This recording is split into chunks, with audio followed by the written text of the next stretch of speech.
I gotta pull up Twitch though on my computer. Do you have it open? No, I guess that would probably mess up your streaming quality or whatnot. Yep.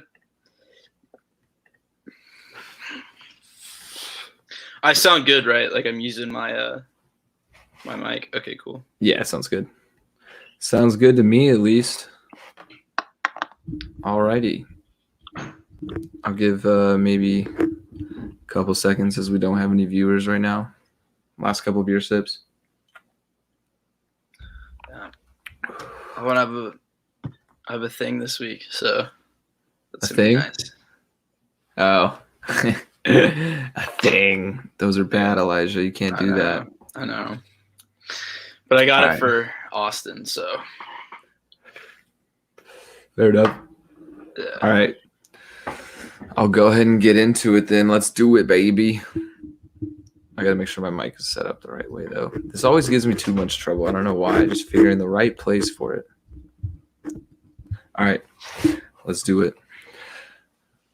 Welcome back, everybody, to another episode of the Going the Distance podcast. My name is Ryan Bonnell, and alongside me is Elijah Spans. We've got a great episode planned for today. It's our first time finally being live on both Twitch and YouTube. So go ahead and make sure you check out our channels on there, or you can also listen to recorded versions of the podcast on Spotify and Apple Podcast. Check out our website, www.gtdsports.com, where you can find all of our content. You can see the link down below our cameras right there. Make sure you follow our personal accounts. I'm at Ryan Bonnell 8, and Elijah is at Elijah Spans. And last but not least, subscribe to our GTD Sports newsletter for email notifications on all podcasts and whatnot. So yeah, good to be back for another week. Elijah, how we feeling? Pretty good. I had a nice little vacation. Understand you had a nice little vacation yourself. A little bit, yeah. And you went to NOLA, right? Yeah, New Orleans. How's that? It was an interesting experience, to say the least. I learned that Bourbon Street has absolutely no laws when it comes to anything you can think of. That's awesome. Yeah, like That's the first 5 minutes we pulled up, we just see a homeless dude getting a haircut on the sidewalk, just middle of the sidewalk. It was sick. Anything else fun or like about NOLA you'd like to share with the world? Well, I mean, like I said, there's no rules. I mean, they don't care. I mean, I don't know how much I can say, but you can just imagine what goes down in New Orleans on Bourbon Street. It was a fun time, to say the least. Yeah, that's sick. I've always wanted to go to I've always wanted to go to NOLA and hit up Bourbon Street and all that, but I've just never had the opportunity. But it's fun. I went for Mardi Gras actually a couple years ago, my freshman year, and dude, it was like crazy. I'm sure that was a party. Yeah, but where'd you go? You went to Austin, right? Yeah, I went to Austin, dude, and it made me. Oh man, 6th Street's such a blast. I was at Aquarium for most of the thing. So at Aquarium on 6th Street, it's pretty. It's popular because like two things. One, it has it sells fish bowls. Yeah. Yeah, it sells like these big fish bowl drinks, and they also have like aquarium of fish behind the bar, which is cool. And then they also have like a really big slide that goes from the second level of the bar down to the first level. And I went down that slide probably like way more times than I should have when I was really drunk. And so 6th Street's a blast.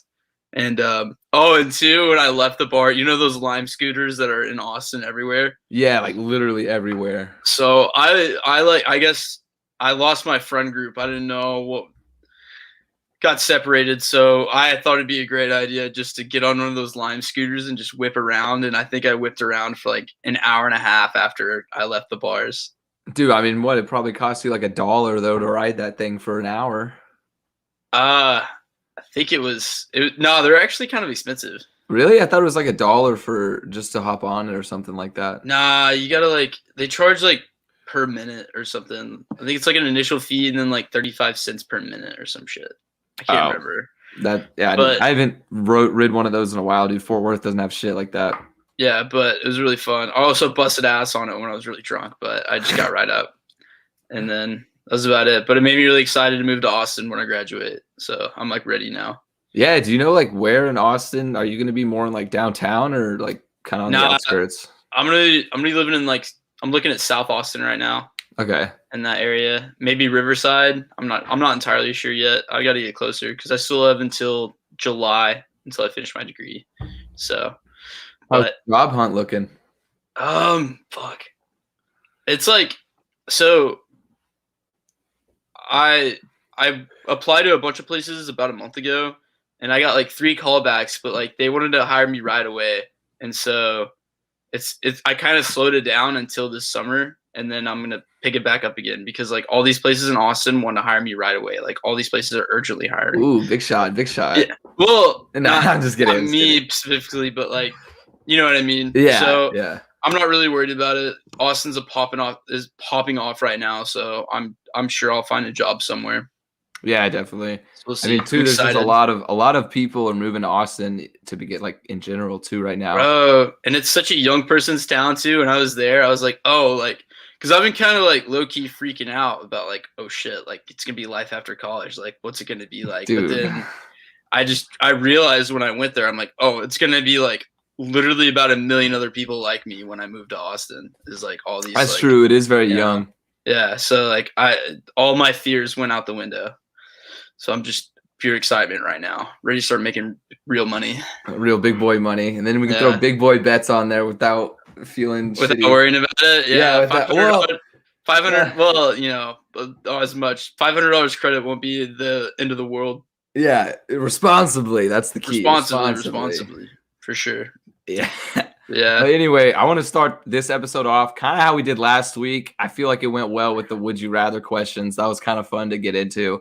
So I have one put together right now, and I kind of put this question together for you specifically because I know how you feel about this man. So would you rather your favorite team, whatever sport it is, so say for you Dallas Cowboys, okay? So would you rather your favorite team relocate to somewhere completely irrelevant to your life, like London, like where you're never going to see them again, something like that? Or would you rather your favorite team be sold to the Washington football team owner, Dan Snyder? Yeah, so the first option, 100%. Because so most of the games, except for one like every 2 years or one once a year, I'm going to watch on TV.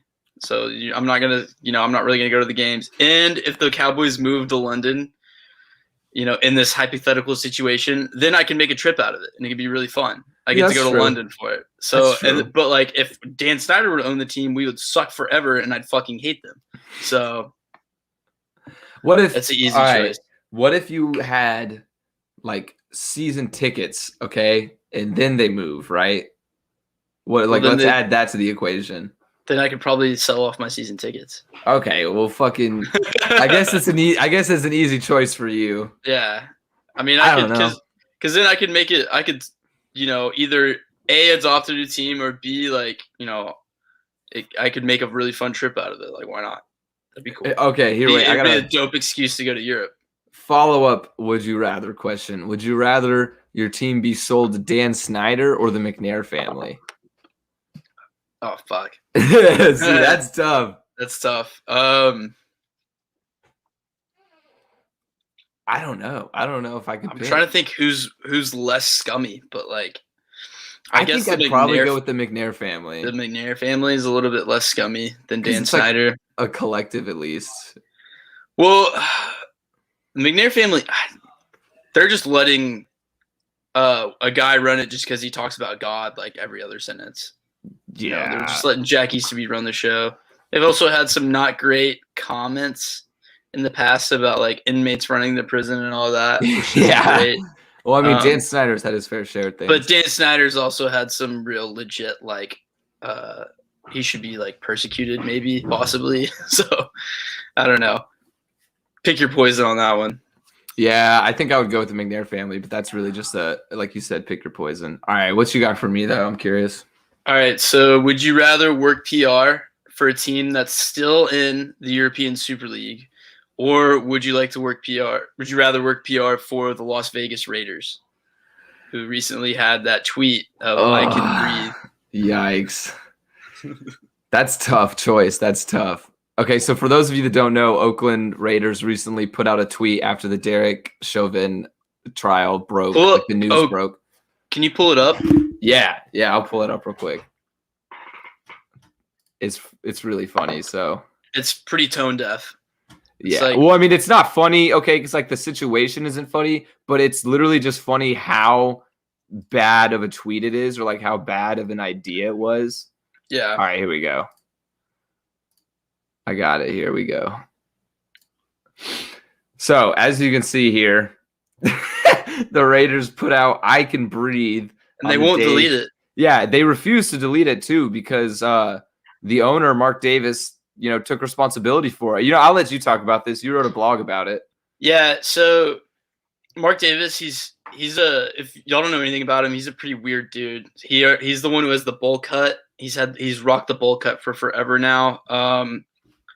They did a profile on him in like 2015, and at that point in 2015, I don't know if he's still doing this, but he was using a 2003 Nokia phone that has, according to him, full texting capabilities. He still drives a 1997 Dodge minivan, the Caravan minivan. He's just a strange guy. Like, he's pretty irreverent. Like this, like when I saw that, like it's pretty on brand for him. Like he might be like, there's a couple of screws loose. He's not normal, and so like this is kind of. And I don't think he's racist, or he doesn't really understand what he's doing when he's saying this, which kind of makes it funny. But like, because he doesn't understand the brevity of his comments. Yeah, see, he's like, just look at him. I mean, like he's like when your grandparents first go senile and they're just loopy for that last 5-10 years or whatever. That's just him. Dude, okay, whoa, look at it. Whoa, what? What is this? His wife? That's his wife. What is she doing with him? Well, I mean, he's rich. He's the owner of the Raiders. Shit, I guess, yeah. But bro, just look at that. How do you have that haircut by choice? I guess that's a new wife. When I was doing research on him and when that piece came out, he was still a bachelor in 2015, and he's like 60. Oh, bachelor. Yeah, big guy. Yeah. I bet he was slaying all the puss. Oh, my God. So yeah, who would you rather work for at this point? Moving on. Anyway, shit, that's tough. I don't know. I'd say probably if we're talking about compared to the Raiders PR or Super League team, I'd probably rather work for the Raiders PR because I mean, like, sure, it was a terrible, terrible take, but like it still had the right intentions behind it, I would say. And I mean, even the George Floyd's family came out and supported the team, like with their intentions and whatnot. Oh, but yeah. Like you said, I just think it's Mark Davis being a weird dude. Like I don't get it. I don't know. He just missed. He missed a lot of stuff in his life. I don't know. But no, yeah, because the whole reason why I made that statement was because his brother said that we can finally feel like they can breathe now after the verdict. And then that's why I said that. And then I think it was today, like I just read before we came on, that his brother, George Floyd's brother, said like, oh, we support the Raiders and what they did. Yeah, it was pretty recent, like right before we recorded even. Yeah, so. Yeah, overall, not the worst thing to happen. But if I'm picking my poison between the two, I want absolutely nothing to do with the European Super League, which we will get into that in a sec. But first, I want to talk about something that went down this weekend, one of the biggest pay-per-view events in a long time.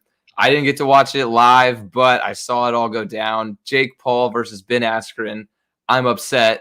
I don't even want to talk about it, but here we are. Fuck you. I know what you're going to say. Go ahead. I told you. Fuck you. I told you. Dude, I cannot believe that shit, bro. Dude, I mean, did you see him at the weigh-in just looking like a substitute teacher? I mean, like, that's what Ben Askren looks like.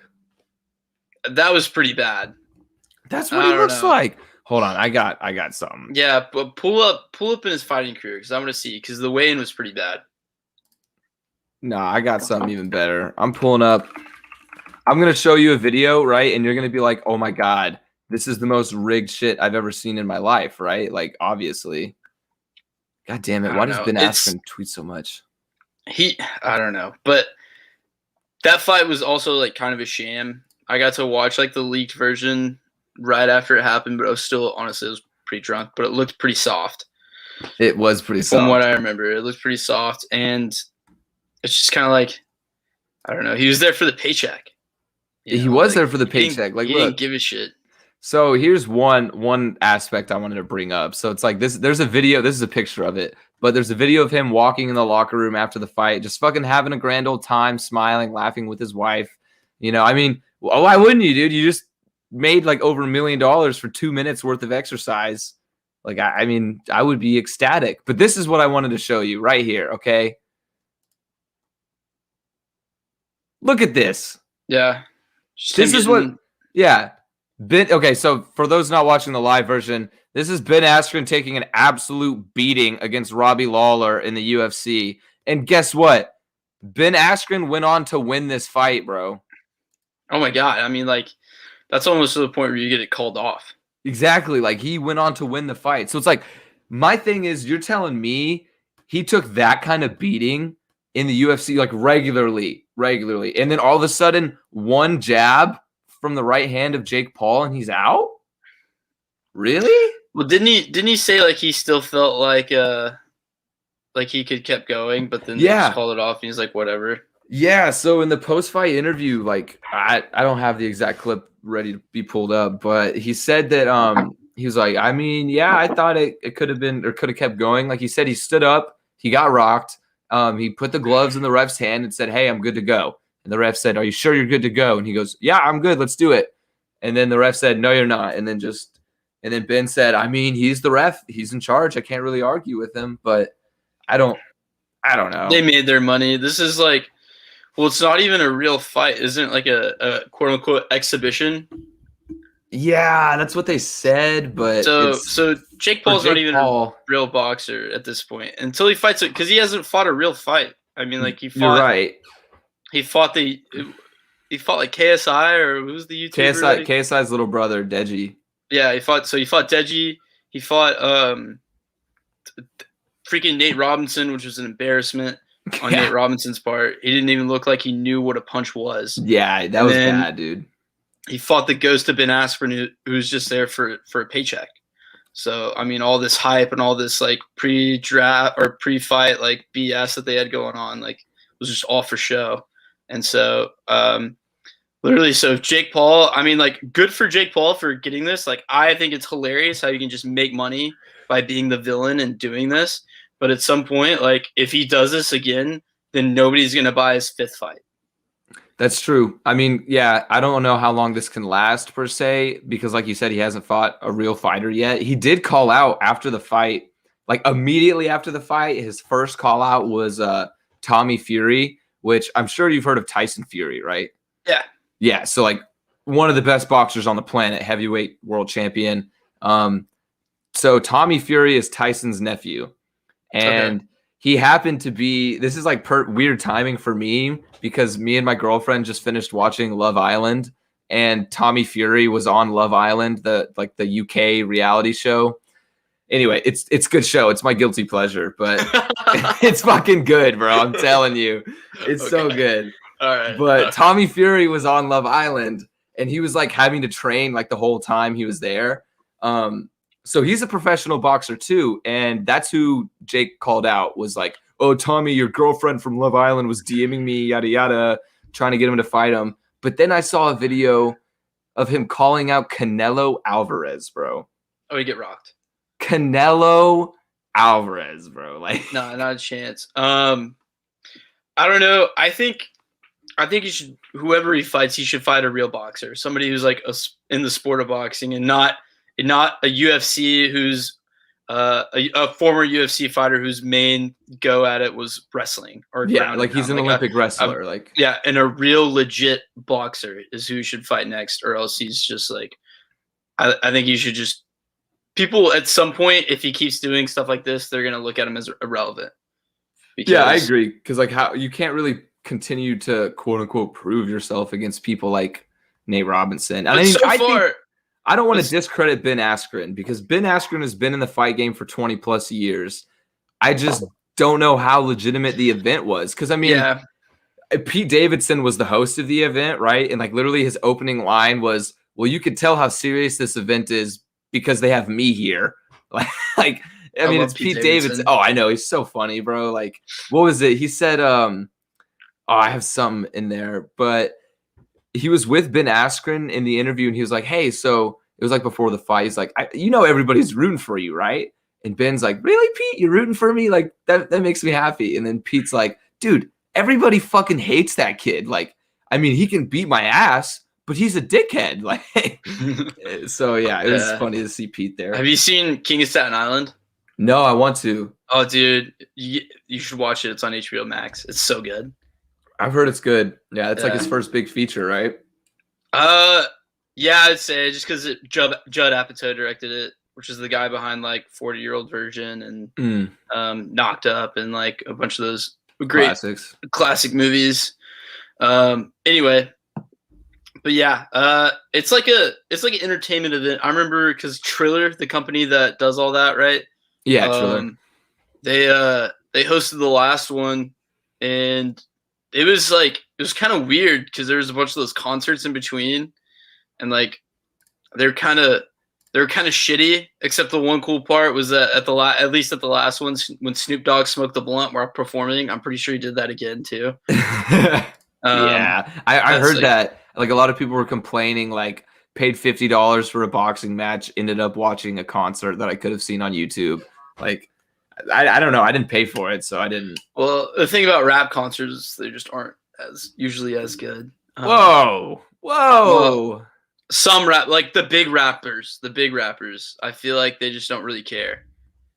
I don't know. I've been to my fair share of good concerts, but I guess it depends on the venue. I feel like rappers are going to show out for like their own headlining tour a lot more than they will for Jake Paul versus Ben Askren. I guess that's true, yeah. So, I mean, like, I take that back. I mean, Travis Scott was still electric. Oh, was Travis Scott there? No, but when I saw Travis Scott. Okay, yeah. That I saw rappers in general. Did you see him at ACL? Yeah, I saw him at ACL. Wait, I think I was probably there then too. Fuck yeah. Yeah, that was electric. I don't know. It's just kind of like when you see rappers concerts on TV is what I'm saying. Yeah, I get that. Like they always, because it's always like they're always playing the song over it, and they'll just be like kind of head bobbing, and they'll say like the hook.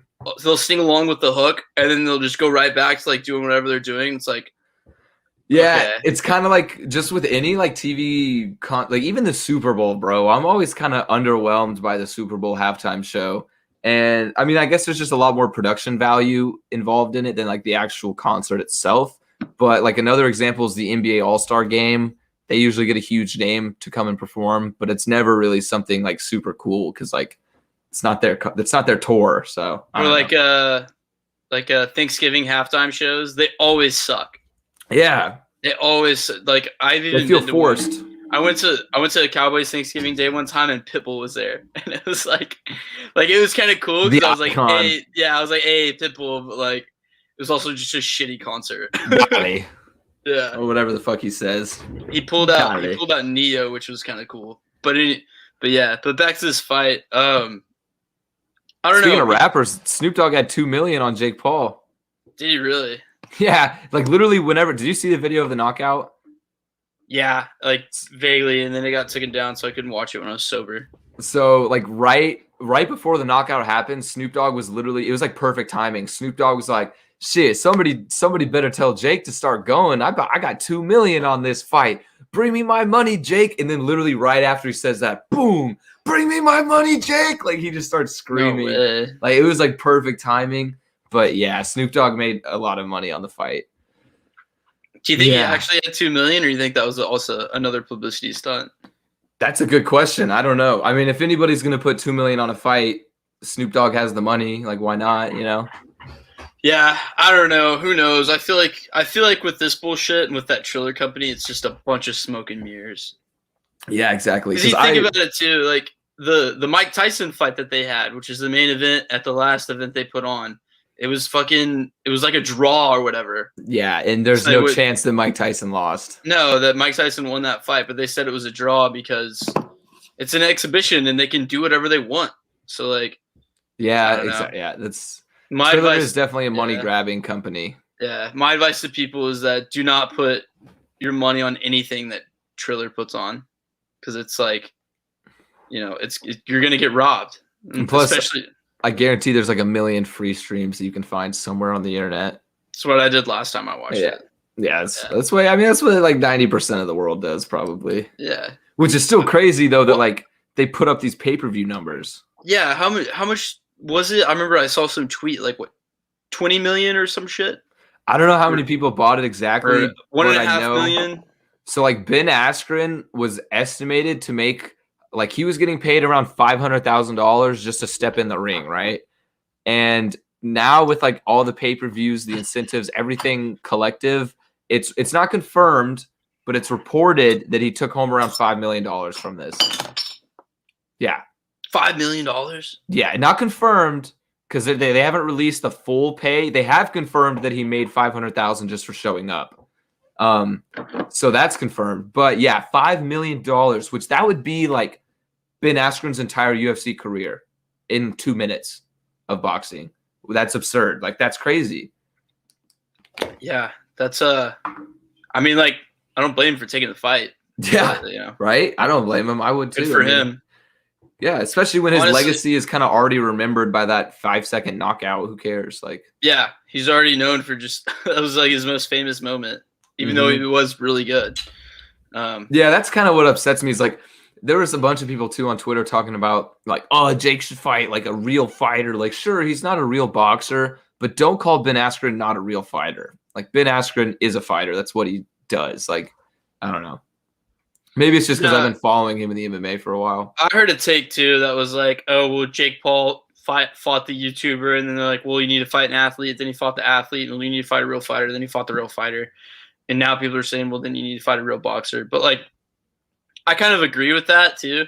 Like, I do too. I hope that he fights somebody real next time, or else I'm just going to discount him, and I'm just going to be he's going to be irrelevant in my mind at that point.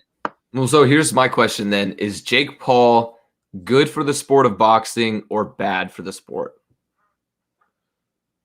That's a really interesting question because it depends on how you look at it. Because like, again, we talked about his numbers and like what the numbers were. Well, what were the numbers for the last like Canelo fight or Triple G fight? You know, boxing. Yeah, you know, because boxing isn't what it was. You know, UFC completely took over boxing. So the most, I feel like the most talked about and the most public events about boxing have been Jake Paul doing this bullshit. So I guess in a fucked up way, it's good. Yeah, I think it is good too. Like you said, it depends, but overall, I think it's good. Like, let's see, I'm trying to see Canelo's pay-per-view, like how many he gets. Okay, so it says that his first 2 fights for days, like DAZN, that brand, Canelo pulled in at least $35 million for the pay-per-view. Jake Paul in his first big Triller event pulled in $75 million. So like over double what like probably the biggest name in boxing right now is pulling in. I would say Canelo's the biggest name. Yeah. So I mean, but like, so if you look at it that way, Jake Paul is now the face of boxing. Okay, fuck that. No, I don't want to say that. But if you look at the numbers and you look at the money, I mean, this is a business. Sports are a business, and if you look at the money, Jake Paul's the face. You're right, but he's not. I mean, look at the jersey sales in the NFL. Mahomes is the number 1 selling jersey. Tom Brady's the number 1 selling jersey. Those are the faces of the NFL. Jake Paul is making the most money, therefore he's the face of boxing. Like, you hate to say it, Conor McGregor is the face of UFC because he's the number 1 moneymaker in the UFC, even though he hasn't pulled out a good fight in a couple of years. You know, when you say it that way, it's hard to disagree. It's hard to disagree. I don't want to admit it. You don't want to admit it. No, it sucks. Well, but you hate Floyd Mayweather, though. I think Floyd Mayweather may still be the face of it. He makes a shit ton of money. He hasn't fought. He still makes a lot of money. In 2 years. Dude, I just don't know if you can say that because Jake Paul's not even in the World Boxing Organization. Yeah, but he's still making more money than everyone else that's in that. That's yeah, but I mean, you could say that about his YouTube, like. And boxing still has what every other. I mean, how many like freaking? Isn't that what one of the things that killed boxing? Because there's like so many like leagues and organizations, so many weight classes, so many different. Yeah, it kind of killed it. And it's confusing to follow. I will say, like, whenever I first started getting into fighting, I wanted to get into fighting like boxing because I thought boxing was more like tactical. More strategy involved, but boy was I wrong. Like I didn't know anything about MMA at the time. And so I started watching both of them at like the same time kind of, and I just was always more drawn towards MMA because boxing was like I could never keep up with it. Like I didn't know. I knew what was happening when there was a fight, of course, but I was hard to keep up with who's ranked who's facing who next. Like there's just so many different names and stuff. Like you don't know who's who. Yeah, exactly. In Unless UFC, you really follow it like to the down to the T. Yeah, in the UFC, you know who's who, and that's kind of the thing. That's one of the reasons why it's kind of taking over. But like, and because Dana White's a genius. Yeah, that's it. I mean, that it's still amazing that UFC managed to do this in the past 20 years. But I digress. Yeah, I think if we're gonna look at it in this way, because of that, Jake Paul's he's the face of boxing. That's one take I wanted to bring up on this was Pete Davidson while he was at the event. He summed it up pretty well, though. He was like, if a YouTuber wants to be a boxer, what's next? Is Charlie D'Amelio just going to be a surgeon because she has enough followers? Like, so from that perspective, I can see why it would be annoying for like an actual boxer to be like in the same discussion as Jake Paul. You know what I mean? Like, oh, this kid literally just got here because of his following. That being said, I think he is good for the sport overall because I don't think anybody was talking about boxing as much until this YouTuber drama started going down a few years ago. Because like it's definitely brought a lot more younger eyes to the sport for sure. Like teenage tweens, 12-year-olds and shit. Yeah. And he's also it seems like he's applied himself. Like, you hear people say that he's been putting in actual training in the sport. So like, it's not like he just showed up and he was if he was constantly throwing punches, like when he fought Nate Robinson, like we'd probably be talking about him a little differently, but he's actually he has some actual skill in it. But and even in just that 2 minutes against Ben Askren, his form, his confidence, his stance looked phenomenally better than it did against Nate Robinson. Like it did look improved. So you can't knock him because he's working hard. But something you can knock, and I'm gonna knock a lot, is probably the biggest news in soccer, football, wherever you're from, whatever you want to call it. The biggest news to come out in the last, decade at least. The European Super League was announced with 12 of the world's biggest clubs. The Big Six from the Premier League: Arsenal, Manchester United, Manchester City, Liverpool, Tottenham Hotspur. What's the other one? Chelsea, Atletico Madrid, AC Milan, Barcelona, Juventus, Real Madrid, and Inter Milan make up the 12 founding clubs. A lot of news has come out since we first, intervened about talking about this and stuff. But I just want to break down before we get into the real news what this league is. So Elijah, have you seen everything about this? What's going on and everything? Yeah, I've been keeping up. It's kind of funny though, because before you even get the chance to trash it and dog it, it's already crumbling and falling. I know, right? I was so hyped. I had this whole rant planned. I mean, I'm still going to rant a little bit. A very selfish take on our part is that we couldn't even get on air to talk about it before. Yeah, it tumbled down. But one of the things that I didn't know, because you know soccer more than I do, I don't know much. But the only thing that I really took out of it is that this league would have destroyed the EPL. And as a very casual soccer fan, I respect the history and greatness that's behind the EPL, so I hated it. There's so much history. That's really what it is about. It's basically going against every tradition, all the history that has to do with the game, all of the unspoken rules, you could say, even just about how the game functions and stuff like that. So before I start my rant, I just want to give a big fuck you, double middle finger to Florentino Perez, who is the president of Real Madrid and the chairman of the Super League, who, as we said, shit's already gone down. Teams are dropping out left and right. Real Madrid has not dropped out. So big fuck you, Florentino Perez, for organizing this whole thing. You don't deserve to be in football. So anyway, moving on about that. But basically what this league is Champions League and Europa League, right? Yeah. So you have to qualify for those. It's like the world, or I guess Europe's biggest stage in football, because it's not Central America. Teams don't qualify. Mm-hmm. But it's Europe's biggest stage.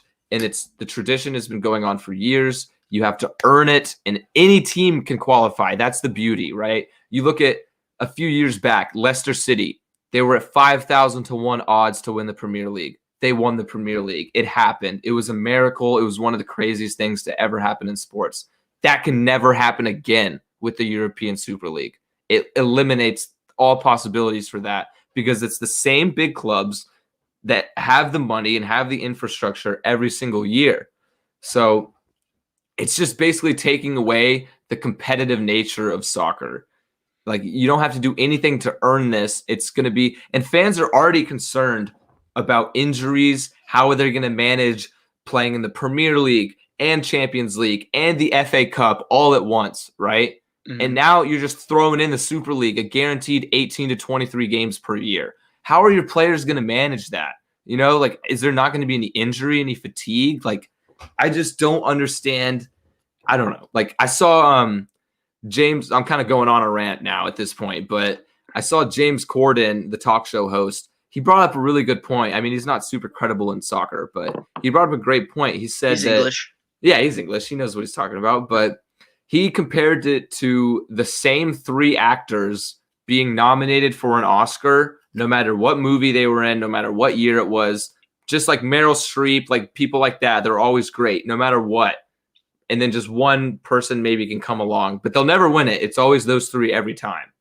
That's basically what the Super League is like for soccer. So you take over for a second. I got more I can go. It's like, I don't know. I just think it's one of the things about it is that it's all these American owners that are in European football right now, and and there's one thing America's good for, it's capitalism, and so they kind of don't care about the history and all that. So that was one of the things that a lot of people were mad about, and understandably so. I don't know. It seemed like, and another thing is I saw a take flying around. ESPN said this is like, it's almost like if all the best, like the 2 best teams from the Power 5 all left, like team from like Alabama and Georgia left, and UT, like if UT and Oklahoma left the Big 12, the rest of the Big 12 would be fucked. And it's basically that's what's going on with the Super League. Like if UT and OU left the Big 12, us as TCU fans, we would all of a sudden become completely irrelevant. And that's what it would be like for these teams. Like if you're a fan of like I don't know, if you're a fan of Leicester City and you know you had that one good year and you're you know semi-competitive since then, well, all that has gone out the window because of the Super League. Yeah, exactly, dude. Yeah, it's really just kind of disheartening to see, like you said, the owners are really responsible for it. Some of the owners, I mentioned Florentino Perez. Stan Kroenke for Arsenal. I could rant all day. I'm an Arsenal fan, so Stan Kroenke is one of my worst enemies in life. He also owns the Rams too, right? He owns the Rams. He's responsible for moving them from St. Louis. Which people are still mad about, by the way. Exactly, yeah. He owns the Denver Nuggets, the Colorado Rapids, and the Colorado Avalanche, the hockey team. So this man is worth nearly $9 billion fucking dollars. So I don't understand. You have that much money, right? What is because the teams were given $430 million for joining the Super League. So what the fuck is that $430 million going to do for you, my guy? Like, I don't know. Those billionaires, once say less is not more, more is more with those guys. Dude, Stan Kroenke is another one of those guys. But it's like rich American owners like that are really terrible for the game because the problems with Kroenke have been going on for years at Arsenal. But this is really like bringing attention to it as like a whole because Arsenal's not the only team with an American owner. Tottenham Hotspur as well has an American owner, and they just had some problems because they just fired Jose Mourinho, their manager, which I don't know if you know who Mourinho is, but he's a pretty famous, I'm blanking, manager in the Premier League. He's coached at Chelsea, Manchester United, Tottenham. He's a big name. He's been in the game for a long time. But Tottenham, they just sacked him like literally a week before their cup final. And there's nobody really knows exactly why, but there are rumors that it's because he refused to take his team out to training after Tottenham announced they were joining the Super League. Like he said, nope. Like he said, no, I don't want that at all. Well, but now they've all backed out, right? Like everybody in all the EPL teams. Yeah, so now that we got the shitty part out of the way, we can say, yay, it's good now because all the Premier League teams are dropping out. So yeah. And then so did Barca and so did Atletico. Yes, yeah. Not all of them yet, but it looks like it's the Premier League started a domino effect. Manchester City was the first team to pull out. So I thought it was Chelsea. Chelsea was second. Manchester was City second. Okay. Yeah, so I mean, it was like literally within like 30 minutes though. So they probably were like thinking it at the same time. Well, yeah. I mean, I guess here, I'll pull it up. One of the what's it called? One of the reasons Chelsea had to pull out was because, I mean, like, well, people were protesting. Yeah. At the gates. Like it was crazy. Yeah, like look at this. Like, I don't know if you can hear this, but it's people chanting, fuck Super League, fuck Super League. And just singing the song and everything around the stadium. See, that's outside of Liverpool Stadium, but there was more like in Chelsea and stuff. Here's some Chelsea fans outside of Stamford Bridge. Let's see. Look at that, dude. Just all these signs. They're blocking the roads. Like, it's mayhem. Nobody wants this. That's awesome. But that's awesome that people, like, they listen. They got the point, too.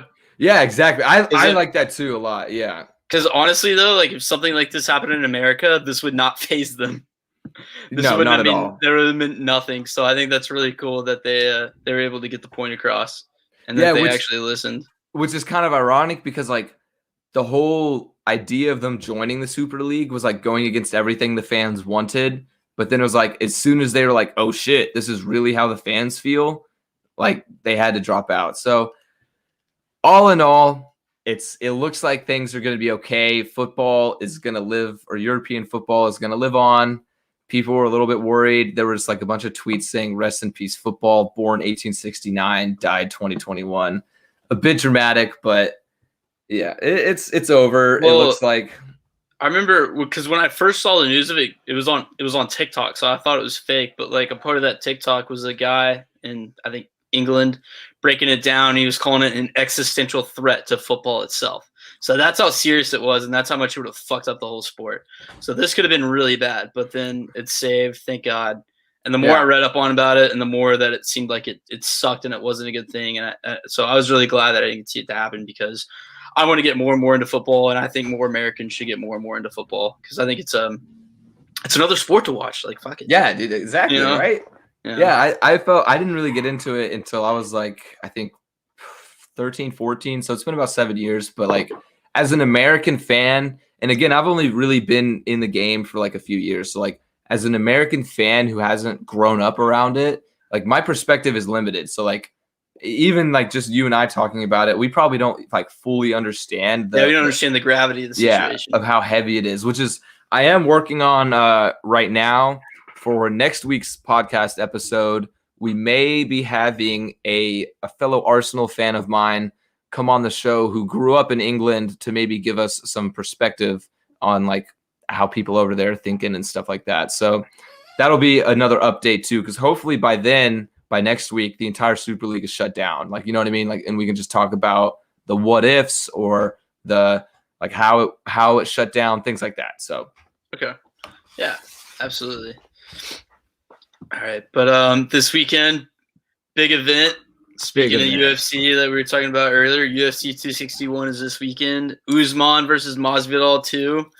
I'm really surprised. Excited. I'm really surprised to see this fight like actually went down though, because I didn't think that there was any like what ifs or like, you know, any questions to be answered when Usman and Masvidal fought for the first time. I don't think there is. Except for the fact that because Masvidal took it on short notice, right? That is the only thing. That's the only thing. But I don't really think you can use that as leverage because like it wasn't like Masvidal really competed. Like Masvidal showed up. I'll give him that. I'll give him his props. Short notice, wasn't really trained for it. But Usman was in control the entire fight. So I don't know. It's a good excuse though to make the fight juicy. No, that's still juicy. That's like the one thing. So hopefully it'll be a better fight because of that. And but like, nah, not a chance in the world. Masvidal wins this fight. I'm sorry. I don't think so. I can't.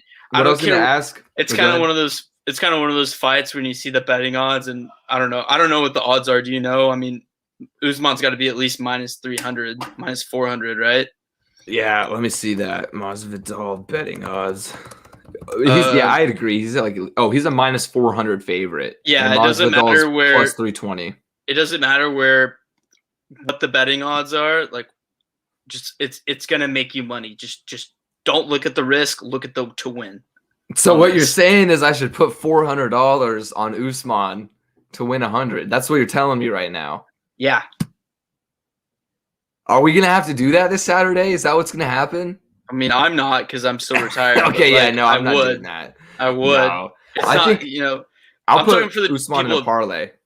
Yeah, put him in a parlay. He's winning the fight. It's like there's just no way. Yeah, I don't see any other possibilities, I guess. But my question though is if and when, that's not if, it's when Usman wins this fight, will he be the number 1 pound for pound fighter in the UFC? Because you got to remember, Khabib is retired, so this is without Khabib in the equation. Well, then you still have Adesanya, 3 Kings, Adesanya, and you still have Ngannou, right? So yeah, those would be the only other guys that would probably be looking for that. I mean, who are the other guys that are looking for that title? Right now, I'm looking at the pound for pound rankings right now. So right now in the pound for pound, oh boy, number 1 is John Jones, which is a fucking joke because I don't even want to get into John Jones. But other than John Jones, Usman is listed at number 2. Well, then he's already the number 1 because John Jones hasn't fought in a while. From my point of view, well, you know why I think why I think they're doing this for Ngannou, John Jones. Yeah, I think so. Yeah, I think that's the only reason. Which I think at this point is going to happen. It looks like it's going to happen. I hope it happens so that Ngannou can fucking expose John Jones. Yeah, I'm excited for that. Well, isn't there a weight difference too? John Jones is a little bit skinnier. Much skinnier, yeah. John Jones would be going from light heavyweight to heavyweight to take the fight. He would have to move up a weight class, and he'd be at like the bottom end of heavyweight. Which heavyweight's weird how it works because it's such a big weight gap. Like the class is so big compared to all the other ones. Well, even when Stipe fought, Stipe was like 230, and then Ngannou was like 260. Yeah, Ngannou's just a big motherfucker, dude. He's just shredded. He's a freaking nature man. Like Dana White, Ngannou literally has the hardest recorded punch in human history. It's like, fuck yeah, dude. I love him so much. He's so cool, dude. It's just, he's so fun to watch. I don't know. But other than Usman is number 2, this is kind of surprising to me. I think it's only because Adesanya lost that fight to Jan. But Adesanya lost. But they have Alexander Volkanovski ranked at number 3 pound for pound. Okay. Which I think that's bullshit because Max Holloway fucking beat him twice. That's another topic for debate. Yeah, for sure. But then what? The other fight is Thug Rose is going to be fighting. I'm excited for that. Yeah, Weili Zhang and Rose Namajunas for the strawweight title. What are the odds on that? Because Zhang is is it Zhang or is it Zong? It's Zhang. Okay, I'm pretty sure. Is she's probably the favorite because she's the champion in this fight, right? I'm gonna guess she's the favorite. I'm looking it up right now. Because she's won 21 straight fights, so like I couldn't imagine she's not the favorite. Why can't I find this right now? Oh man, I don't know, but either way, like it's gonna. And I saw that you put in the outline that Thug Rose is fighting to beat communism because Zhang is from a communist country, communist China. Yeah, that's another thing. I saw Rose. She was in an interview on some like Lithuanian sports television kind of thing because her parents are from Lithuania. They moved here or escaped from. So that's the reason though, is because her parents escaped from communist Lithuania to America. And so Rose is kind of like, her idea is that like, fuck communism because it like fucked her parents, you know what I mean? But I mean, Zhilei Wang this isn't her, or Weili Zhang, this isn't her fault that it's communism. Like that's a real thing though. I had a teacher in high school. She was from Armenia, and she basically got rescued by marrying another teacher at the school. Miss Nichols, she was a sweetheart. She's one of my favorite teachers. But she grew up in Armenia, and that was one of her things. And she was a hardcore Republican because this was at a time when Bernie was coming out, and Democrats were embracing more socialist tendencies, and she hated that because she grew up in that, and she saw the evilest tendencies from communist Russia and all that. So that's a real thing, and that people carry people that come. Children that come where their parents come from those countries, that's a real sentiment that they hate. No, I mean, and all that. It's real. I mean, I can kind of speak from, well, not like experience, but like my girlfriend, her parents grew up in countries with that, and like they came over to America, and like so they're like very against that kind of stuff, which is understandable. I totally get that, Yeah. But my only thing with this fight is like she's almost making this like she's trying to make it personal, I think. Like, but maybe it's like a tactic to like hype her up for the fight, Like, yeah, well, that's more reason why you should bet on Thug Rose, because she's not only fighting for herself, she's fighting for ideological differences. Dude, so I don't know. Okay, I found the odds. Okay, Weili Zhang is a -190 favorite, and Rose is +150. Oh, I bet Rose. I don't know, dude. I think I've watched Weili Zhang fight, man. Her fight against Joanna Jędrzejczyk, how you say that last name? I know it's Joanna. But that fight where she literally turned her into a fucking alien in her forehead. Yeah. Insane. Like, she's just – but, I mean, Rose – I love Rose. I can't – She can take a beating. She can. Rose can take – she can take it. She can dish it out. She's earned her nickname Thug, like, for sure. So – I don't know. It's like one of those few women's fights where you actually should tune in to watch. Well, there's another women's fight you should tune in to watch too. Like, there's 3 title fights on this card, and the other one is Valentina Shevchenko is taking on Jessica Andrade for the flyweight title. So I don't know if you know Shevchenko. She's my favorite women's fighter by far. She's amazing. Yeah, I've seen her fight a couple of times. She's entertaining for sure. Yeah, she's she has, 4 title defenses now in a row, and they've all been dominant. Like, none of them have even been close. But the only thing, though, is Jessica Andrade, this is probably her toughest test yet for the belt, because Andrade moved up a weight class for this. She went from strawweight to flyweight. Strawweight to flyweight. And Andrade actually beat Thug Rose. So... Okay. Anybody that can beat Thug Rose is pretty damn good. Okay. So now that she's moving up weight classes, and we'll see what's going to happen. So I don't know, because she's maybe going to be a little bit slower moving up. We'll see. Shevchenko's too quick, so I don't think anybody's getting past her.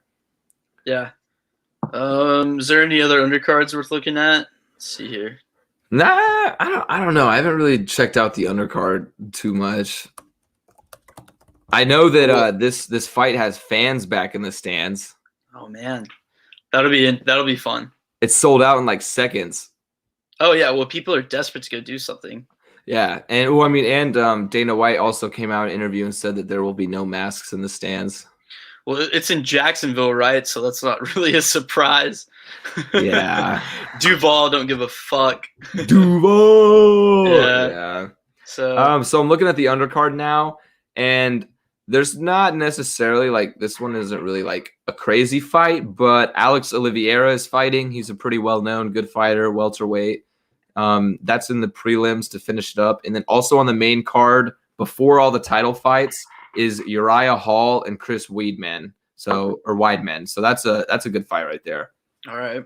Definitely not up to the caliber as the championship fights, but it's one of the best cards we've probably seen in a while, just because how often do you get 3 championship fights in one night? I feel like we say that about pretty much almost every other UFC card that we see. It's been happening this year though. Yeah, this year has been crazy. Awesome. This past year has been so great for UFC, and I love the direction the sport is heading, and it's only getting better and better because the bigger it gets, because the more talent it's going to attract. For sure. And I think they played, as shitty as this sounds, the UFC, they played the pandemic perfectly. like perfectly. No, I don't think any other sports organization was able to maintain their audience the way that the UFC did.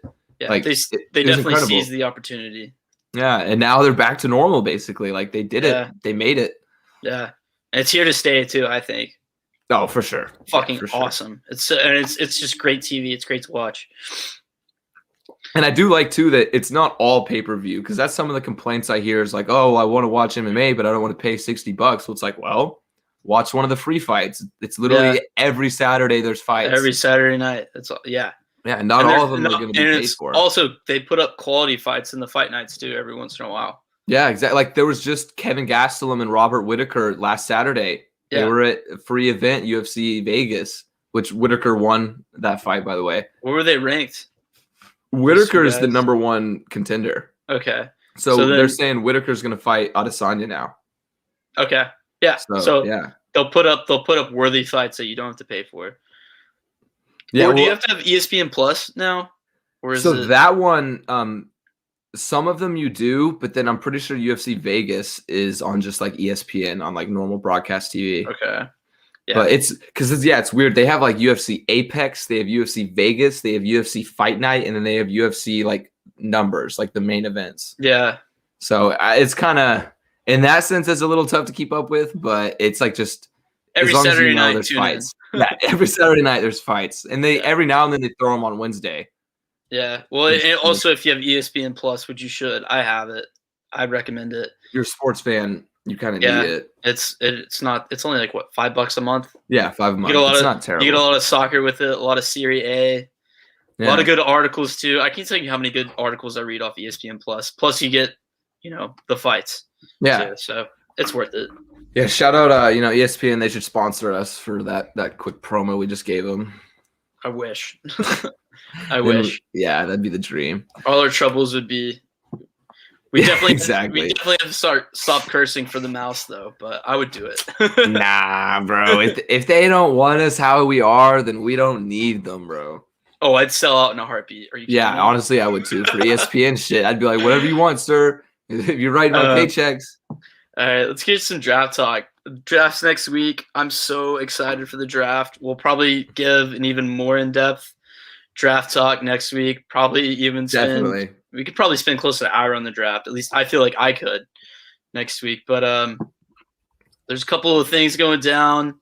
Man, the first 2 picks are going to be locks. The third pick, the draft is going to start at 3 this year, it seems like, which is crazy because usually it seems like it's always going to start at 2. Usually, the first overall pick is going to be, sometimes not, but usually number 1's figured out, and then the draft starts at 2. But the first 2 picks are definitely locked up.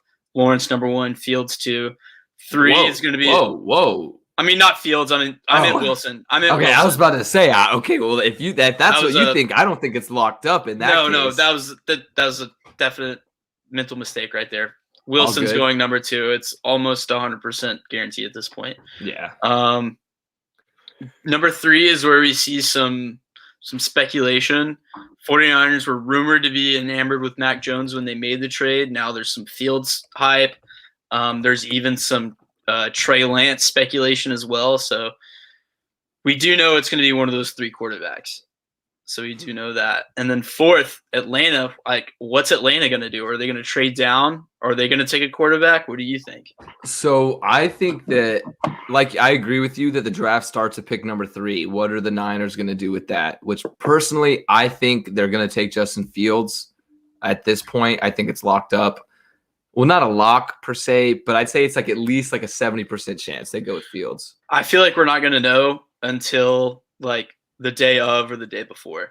That's true. There may be more stuff that comes out too. Yeah. Yeah, because there's always those draft bombs, Yeah, and so what I think the Falcons are going to do at number 4 is so as a Bengals fan, what I'm really worried they're going to do is take Penei Sewell, which there's been a lot of mock drafts that have Sewell going at number 4, but I think the more realistic possibility is they're going to take Kyle Pitts, which sounds crazy, a tight end being drafted 4th, but he's going to be a top 10 pick no matter what, I think, at this point. Yeah. Kyle Pitts.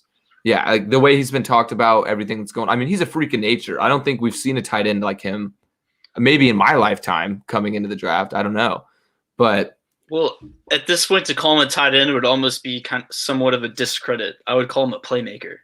That's a good way to put it. He's not a tight end; he's a playmaker. Because tight ends, they do all the dirty work, block. They come there, they grind for a first down catch. If they catch, it's a plus sometimes with tight ends. But this guy, he's a bona fide star. He really is. Like, you can put him at any position on the field, and he's going to make a play. Yeah. And it's almost kind of like, dude, why are you labeling yourself a tight end? Like, he should just be almost like Jimmy Graham when he was with the Saints. Like, are you a tight end or are you a wide receiver? He didn't even know at that point. Remember? Yeah, there could be another one like that. Yeah, remember when he had that arbitration where he had to consult the NFL what his position was?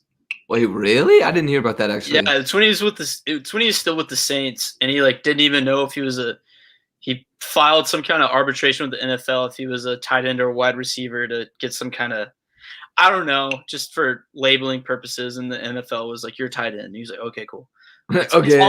It's pretty much like that.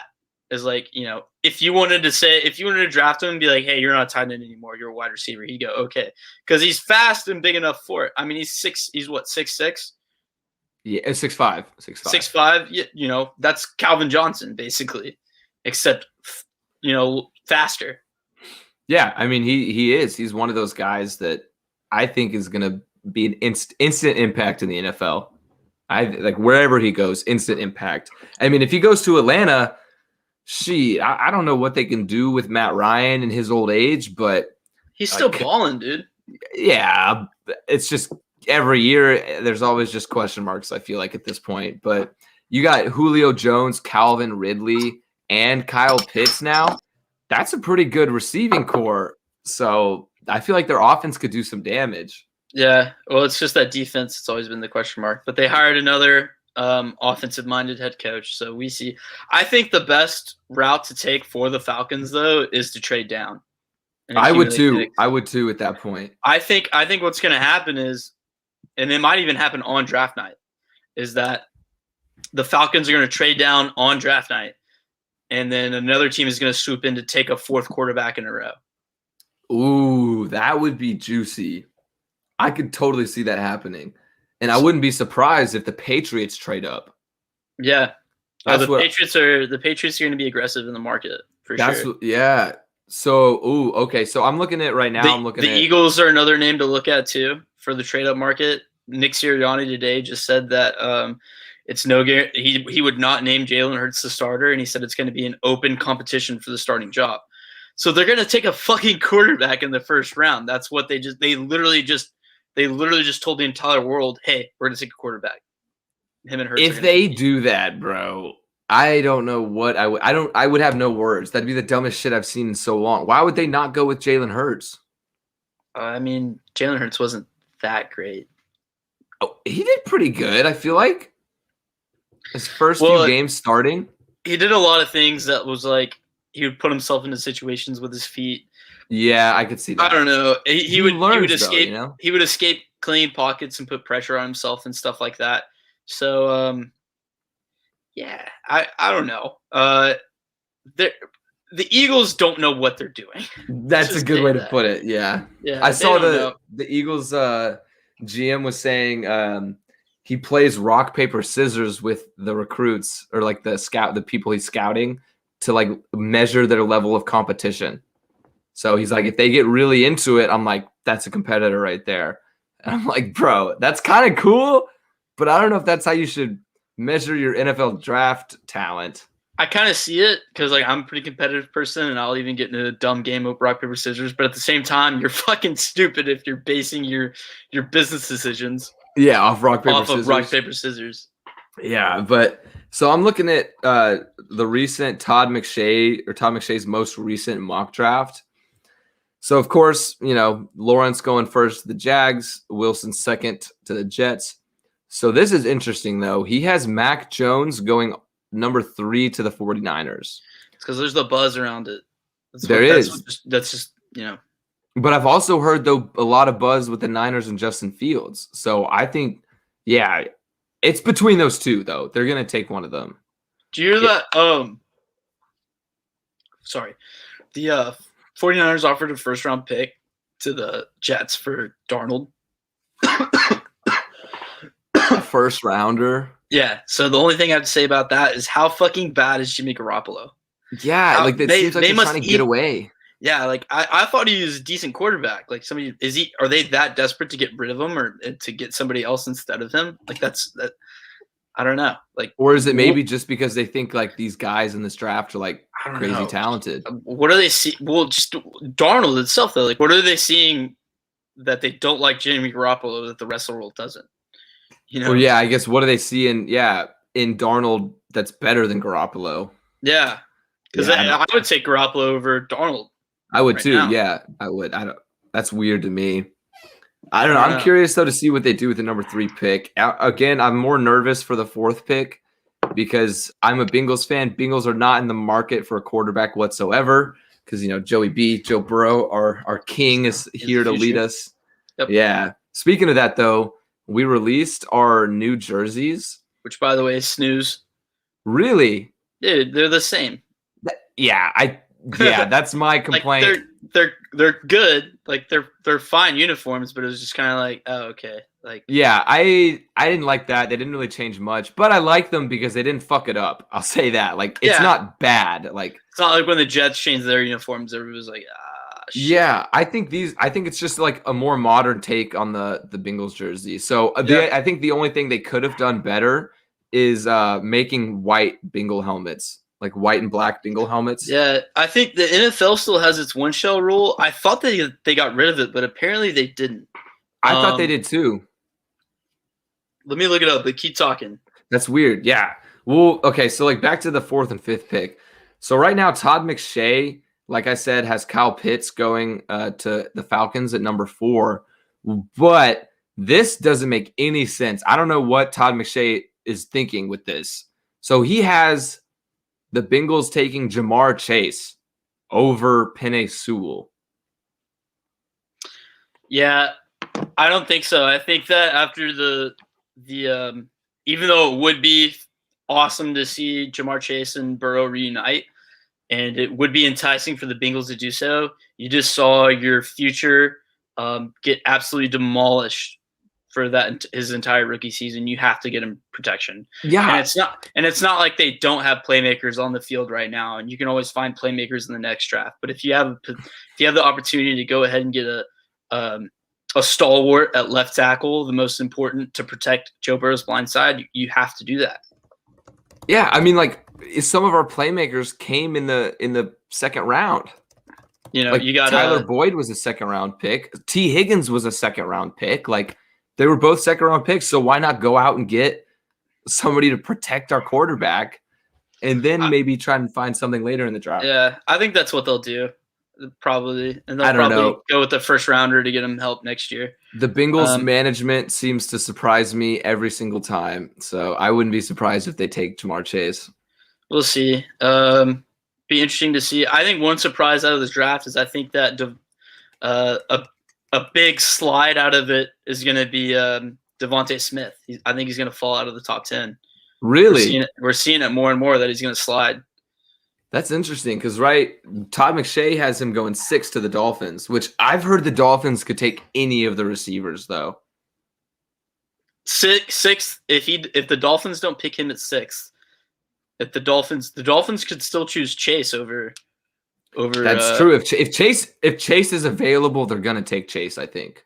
It really depends on if the Bengals take him or not. Because right now you're looking at 2 playmakers, 2 pass catchers to go before Devontae Smith. That's probably what's going to happen at this point.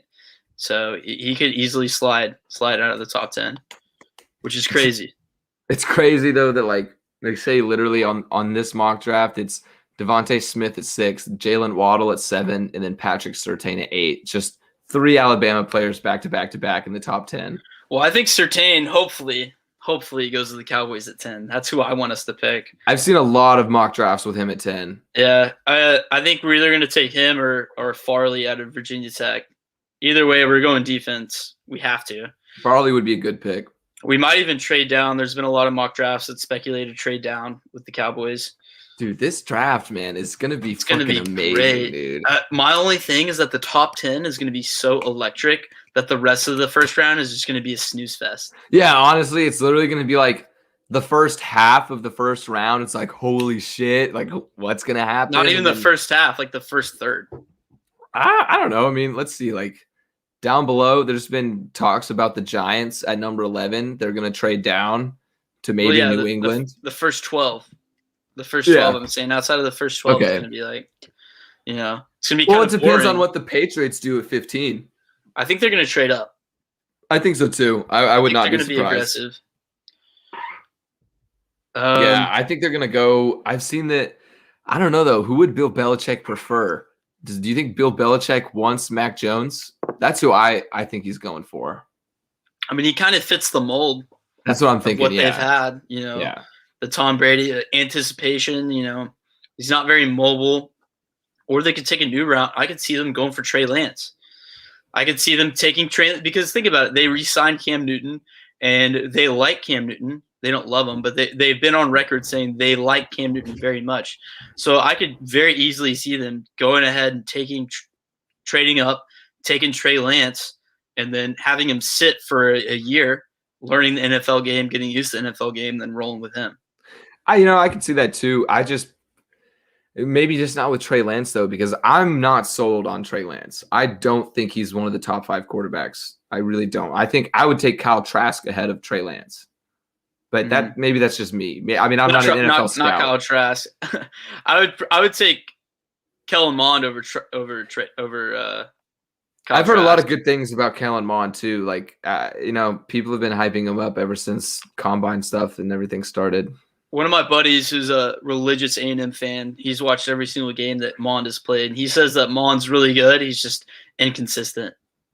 So that's his biggest knock. Which is tough to do in the NFL, though. Yeah, you can't be inconsistent. So I see Mond as a very, very, very good backup. I see Mond as a potential Dak. Okay. I see Mond as a potential Dak Prescott, like 4th round, because he's probably not going to get drafted until like 3rd, 4th round, right?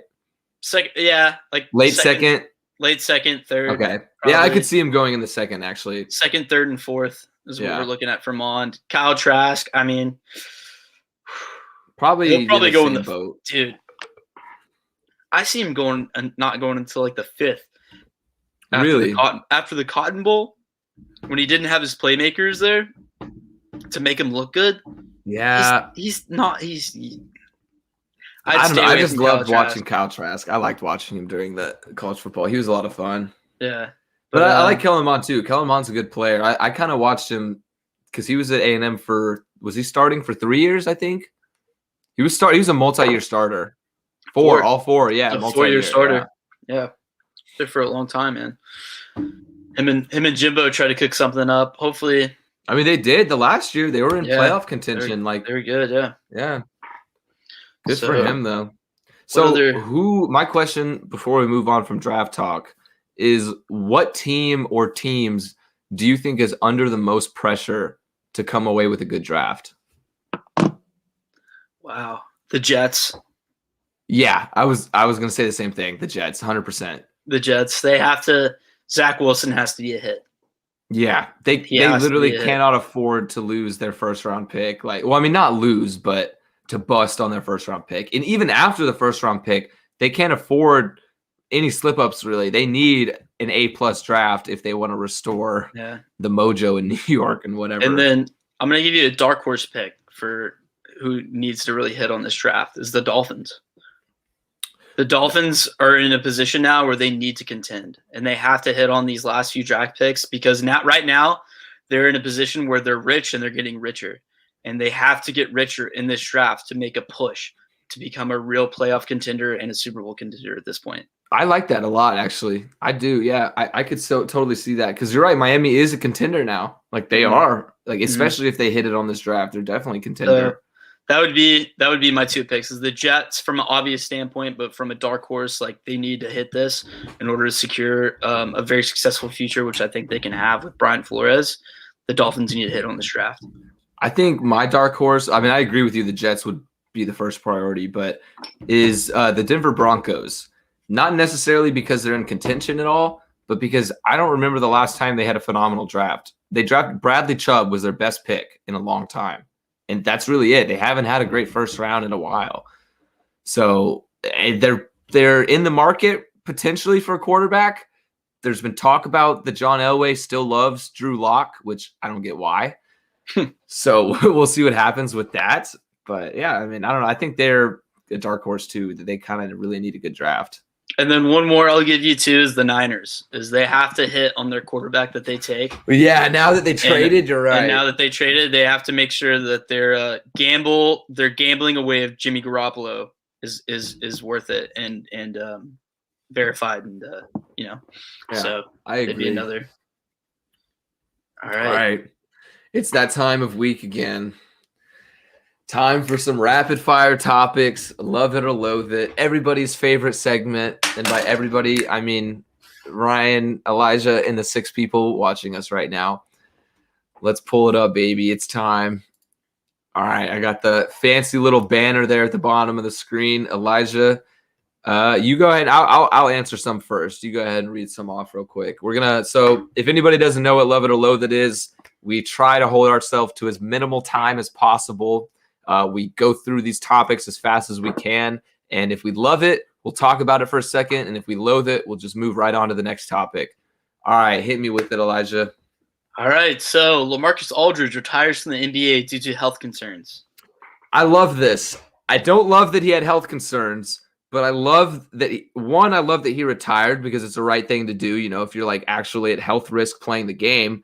But I also love it because I think it's fucking hilarious that everybody was freaking out about the Nets. They just got Blake Griffin, LaMarcus Aldridge, all this hype. And then like a week into his time at the Nets, he retires. It's kind of just ironic to me. But yeah, all right, that's it. I love that one. Moving on. All right, UNT softball pitcher throws a perfect game, striking out every single batter. 7 innings, 21 Ks.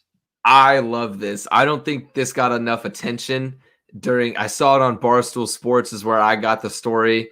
But man, this girl from UNT just went off. Like, could you imagine if this happened in college baseball even? Or like, shoot, the MLB especially, it would be on headlines everywhere. But 7 innings, 21 strikeouts. So it's literally every single batter she faced. That's next level. I love that. It's fucking sick. Yeah, sick. So TCU basketball adds Texas Tech transfer Micah Peavy. So again, I'm kind of just loving all these right now, but I love this one because this is a good one for us personally. We both go to TCU.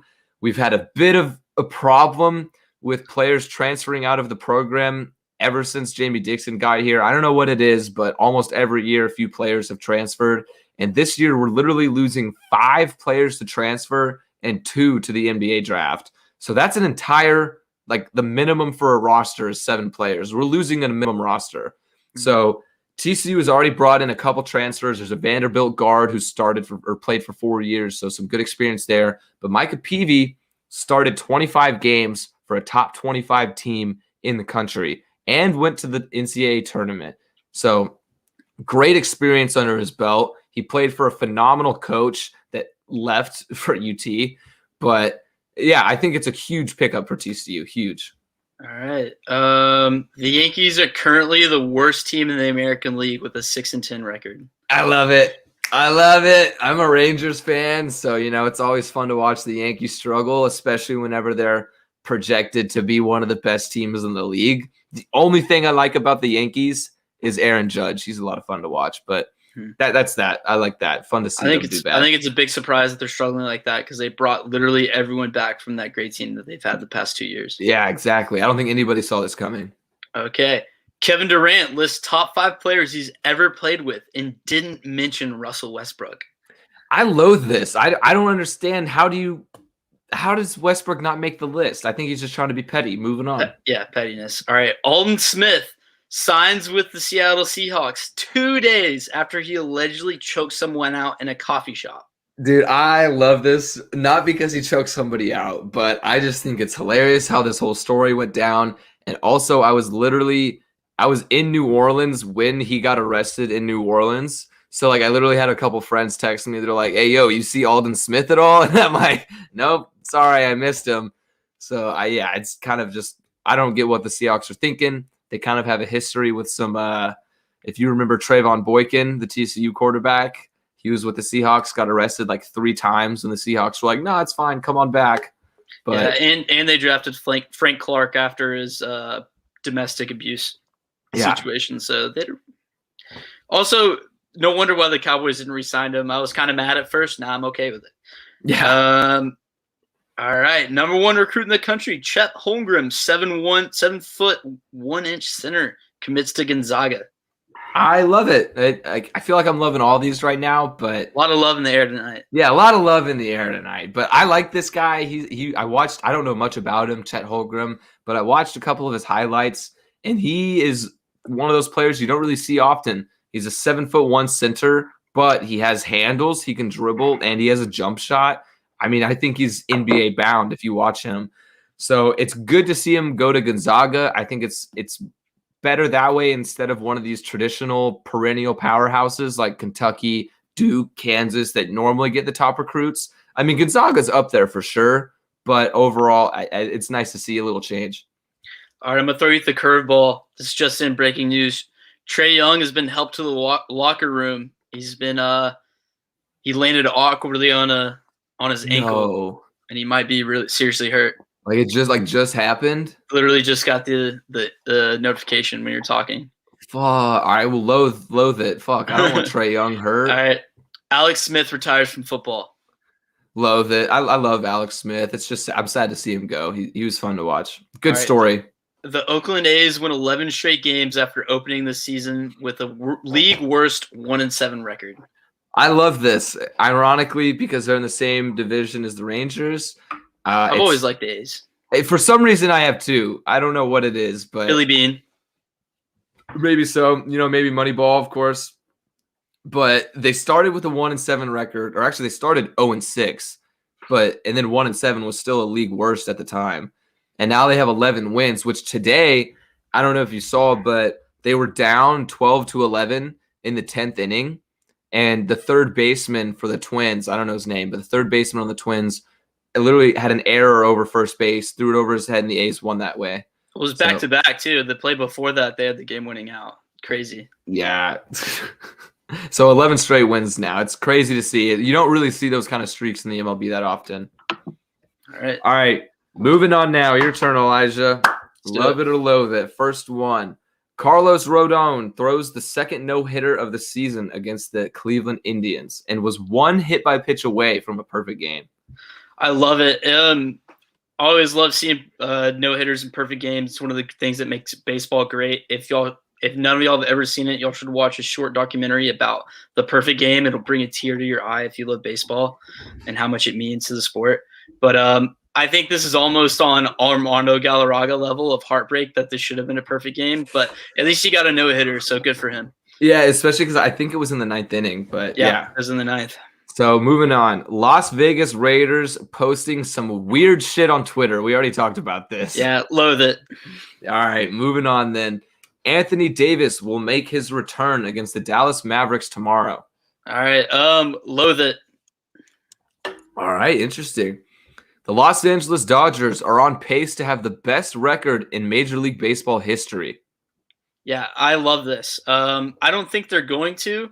They're definitely going to win 100 games. If they could get anywhere near that 116 mark, that would be crazy. But the fact that they've started out 14-4 for a baseball season is absolutely incredible, and I hope they keep the pace up because I always love to witness greatness.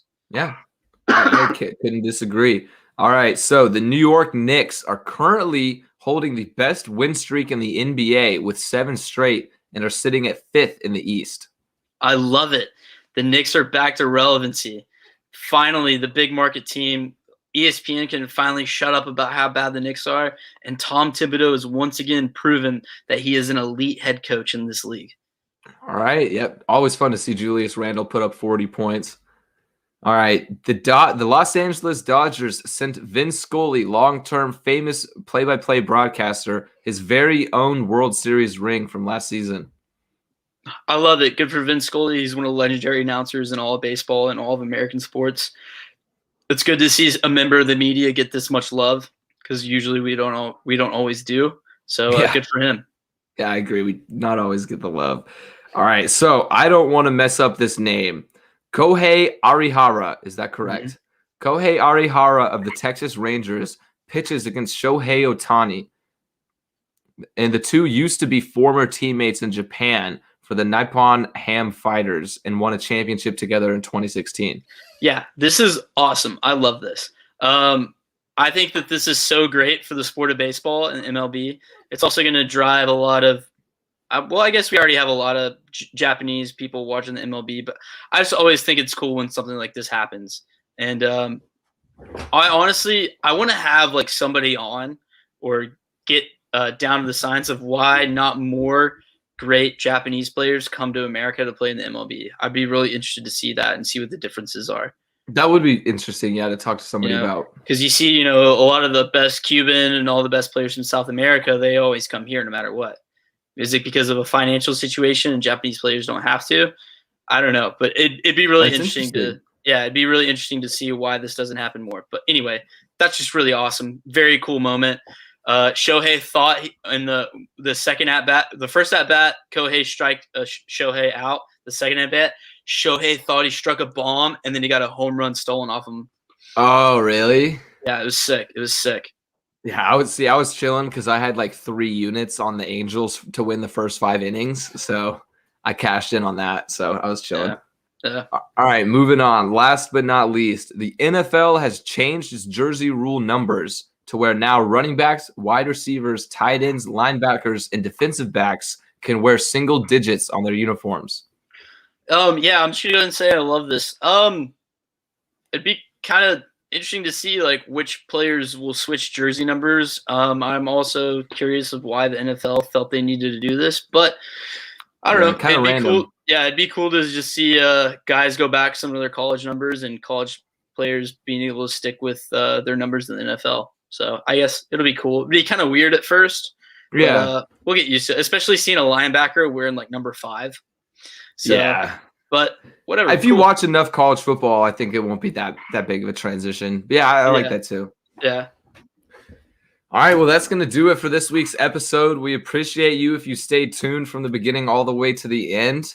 We hope that our YouTube live format finally worked out because this was our first time actually doing it. And if you can't watch the full episode on YouTube, don't worry. We will have some clips uploaded there throughout the week. And you can also check out some clips on TikTok that we will be posting at GTD_sports. So, yeah, that'll do it for this week's episode. Same time, same place next week. Thanks for tuning in, everybody. All right. Thanks, guys.